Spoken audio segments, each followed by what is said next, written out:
সচিবালয়ে আগুনের ঘটনার বিষয়টি তদন্ত করা হচ্ছে জানিয়েছে সেনা সদর। দুপুরে এক ব্রিফিংয়ে এই তথ্য জানান সেনা সদরের colonel staff colonel Intekhab Haider Khan. ব্রিফিংয়ে জানানো হয়, কেআইপি নিরাপত্তা আলোচনা করে ব্যবস্থা করে থাকে যৌথ বাহিনী। জানানো হয়, চাঁদাবাজি রোধে সরকারের সাথে সমন্বিতভাবে কাজ করছে যৌথ বাহিনী। সুনির্দিষ্ট চাঁদাবাজির অভিযোগ এলে খতিয়ে দেখা হবে। জানানো হয়, গত এক মাসে 28টি অবৈধ অস্ত্র ও 424 রাউন্ড গুলি উদ্ধার করা হয়েছে। সারা দেশে গ্রেফতার করা হয়েছে 1405 জনকে। বড়দিন উপলক্ষে 4241টি গির্জার নিরাপত্তা নিশ্চিত করা হয়েছে। মিয়ানমারের সংঘাতের কারণে দেশের সার্বভৌমত্বের ঝুঁকি দেখছেন না বলেও জানানো হয় সেনা সদরের ব্রিফিংয়ে।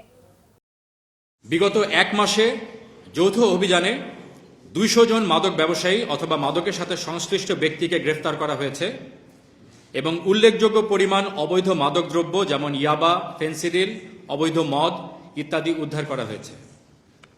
সব মিলিয়ে বিগত এক মাসে বিভিন্ন ধরনের অপরাধের সাথে সম্পৃক্ত মোট 1405 জন ব্যক্তিকে দেশের বিভিন্ন স্থান থেকে গ্রেফতার করা হয়েছে। দেশের বিরাজমান পরিস্থিতিতে বাংলাদেশ সেনাবাহিনী দেশের সার্বভৌমত্ব রক্ষা, দেশের জনগণের জান মাল এবং রাষ্ট্রীয় গুরুত্বপূর্ণ সম্পদ ও স্থাপনার নিরাপত্তা প্রদান সহ সার্বিক পরিস্থিতি স্থিতিশীল রাখতে নিরলসভাবে কাজ করে যাচ্ছে।